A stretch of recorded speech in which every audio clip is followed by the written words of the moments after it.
Hello and welcome to the AIAMC podcast. My name is Kimberly Pierce Burke. I'm the Executive Director of the AIAMC, and I'm delighted to be joining you today with three amazing people that we can't wait to hear from.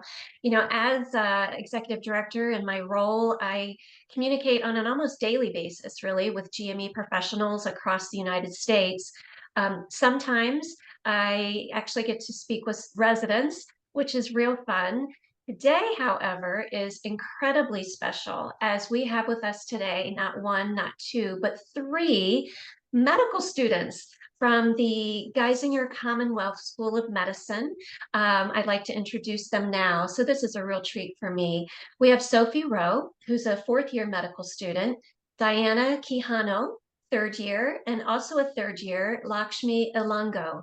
So ladies, thank you so much for being here with us today. We can't wait to hear about your National Initiative IX project on the social and moral determinants of health that you are participating in with AIAMC member Guthrie Clinic, the Robert Packard Hospital, who, by the way, won this year's 2024 Innovation Award. So you are in excellent company being there at Guthrie.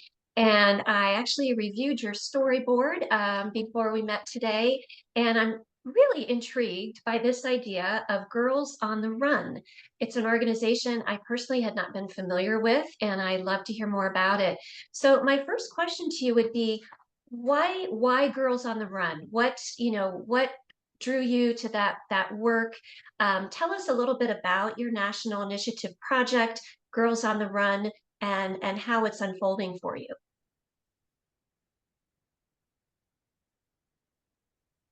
Sophie, you want to take that one? Okay, well, I think Di could maybe start off, and then I will jump in about the original idea. Sure. So a little background on Girls on the Run. It's a running program designed to teach third through fifth grade girls social and emotional skills while training them to run a 5K. This program really just helps grow physical wellness and kind of integrate the relationship between physical and emotional well-being. Yeah, thank you, Di. And I think in addition to that, something that really stood out to me about the organization is its how it really teaches girls to I think the way they say it is boldly pursue their dreams without holding back. And I think and especially in the way it teaches girls to do that is through team-based lessons that really teach girls to integrate, like Di said, both a focus on physical well-being and mental well-being, and also teamwork in a very kind of old school I guess I'll say old school way, in the sense that it's bringing it back to the basics of like running and physical activity and like core values that will help anybody be a good friend and be really a solid person and also be a successful person. And I think in today's world with kids being around technology so much, it just feels so organic. So that's something I really appreciate about the program structure. I think something I definitely wouldn't have even thought to start such a program if I hadn't, ended up without even expecting it, to do my medical clerkship in Sayre, Pennsylvania, because so like the location was really what led me to realize. I kind of looked at the location. I noticed that a really big problem, health problem around here and around a lot of areas in the US is obesity. And yet there is so much green space around here. It's almost paradoxical. And I started doing some research and realizing that this is actually a trend across rural communities all over the US, that there's a sedentary lifestyle, which is kind of bred by just generational routine, also other, socioeconomic factors.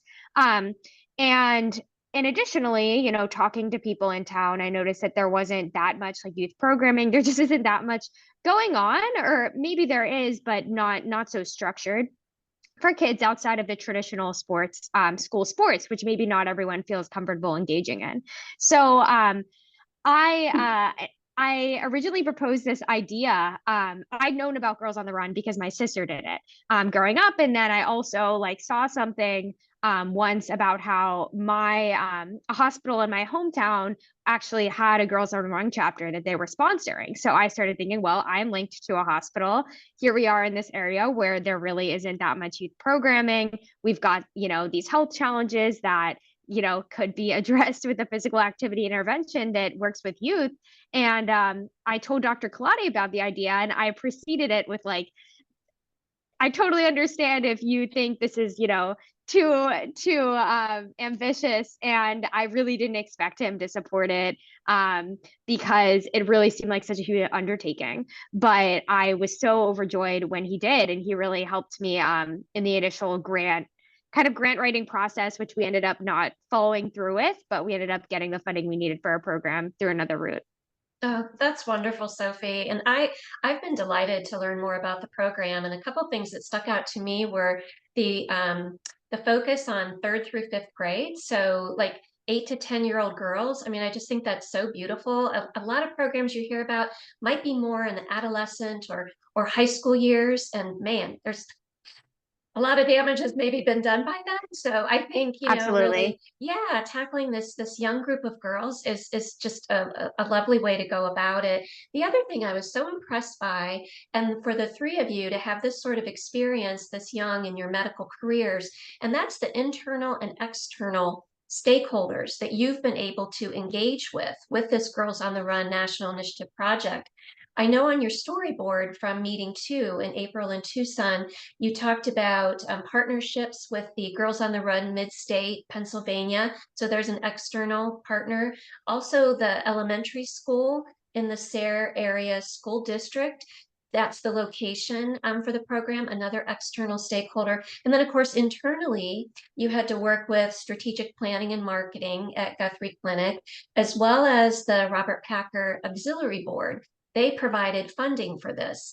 So it's just a wonderful experience that it's I think unusual for third and fourth year medical students to have. Certainly goes well beyond a traditional clerkship or a senior elective. So that kind of leads me into my next question for you, ladies. And that's a barrier. What's been you're about halfway through your project right now. What's been a barrier that has raised its ugly head, and how were you able to overcome that? So yeah, I can take this question.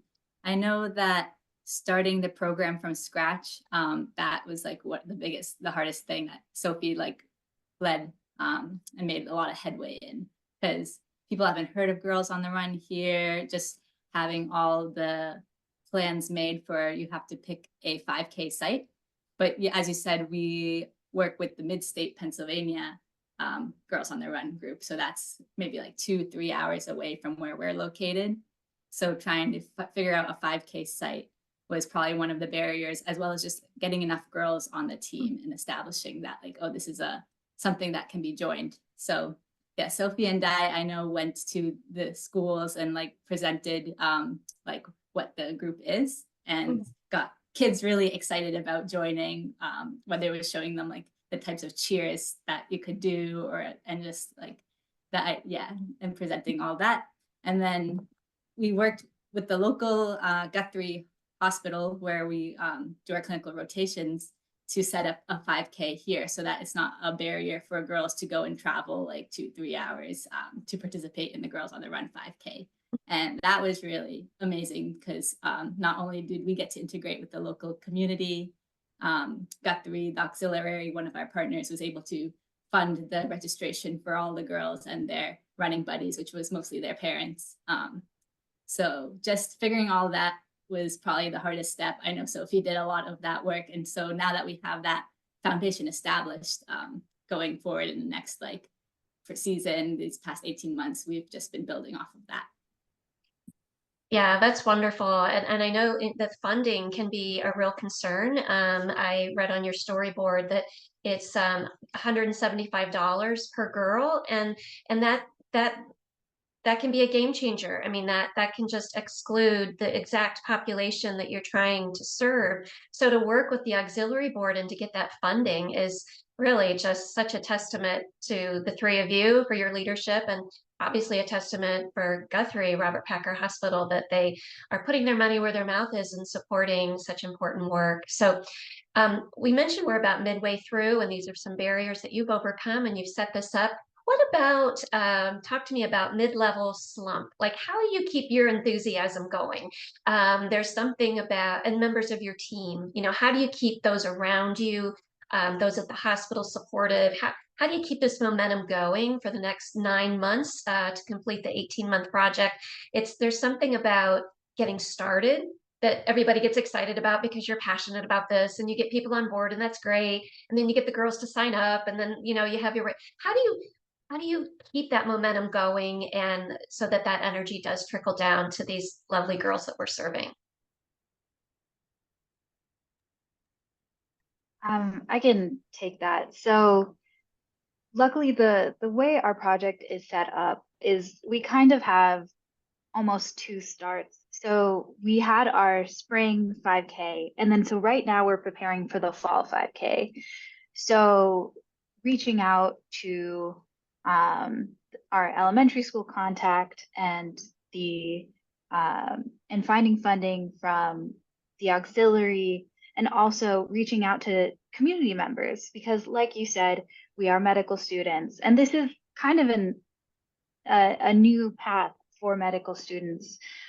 So we wanted to find someone who lives in Sayre, who'd be willing to continue this on even past us, and potentially expand if this area shows continued interest.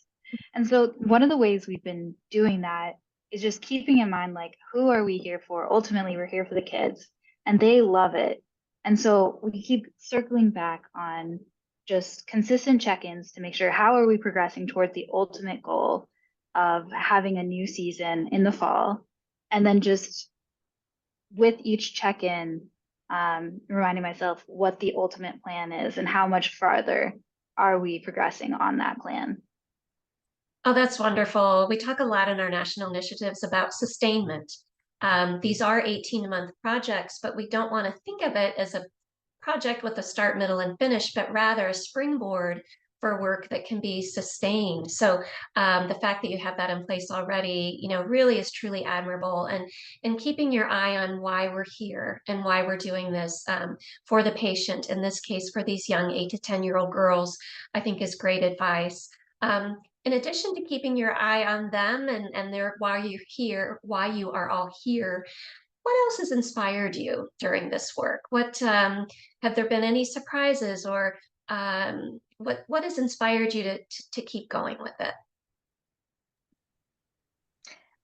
I can start with this one. I think that really what has inspired me throughout and kept me motivated, even through the barriers to overcome them, has really been how well received the program has been by everyone I've encountered in the Guthrie community, in the school community, and even in the community at large. And my amazing colleagues here, Lakshmi and Di, even asking them, you know, if they'd be willing to be coaches. And there was only 2 weeks or so in advance of coaching training in the middle of the state, and they said, yeah, I mean, this sounds like a great volunteer program that I would want to get involved in. And I think that really is a reflection of Girls on the Run's core values, of like Di said, supporting girls in learning to integrate both a focus on their physical and mental well-being and boldly pursuing their dreams. And I think everyone can see such a value in that in today's world. And that's part of why the community has been so supportive. And I think, and additionally, the support we get from Girls on the Run Mid-State has been so fundamental in kind of setting up those check-ins, as Di was describing, which keep us, working to always be better, and always focus on, how could we involve more people in the community? How could we expand beyond our current community? Yeah. So, and also just the kids. I think I've never had any experience even similar to leaving clerkship at 3 p.m. and then showing up at the school and doing like call and repeat chants with third and fifth grade classrooms. It's not really a typical medical student experience. But I think that's been so much fun. It really is amazing. And as I'm listening to you, as I was reading your storyboard and as I'm listening to you today, I'm really struck by how this experience has complemented and enhanced your medical school curriculum. As you said, Sophie, this isn't a typical class or a clerkship or an elective. This is something really different. And I think I hope has been a wonderful experience for the three of you, and I know it's been tremendously important to the young girls that you're serving.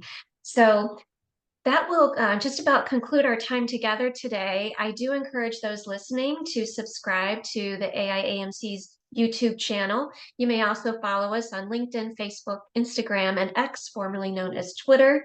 And my sincerest thanks today to fourth year medical student Sophie Roe and third year medical students Dianna, Quijano, and Lakshmi, Ilango with the Geisinger Commonwealth School of Medicine and representing Guthrie Clinic.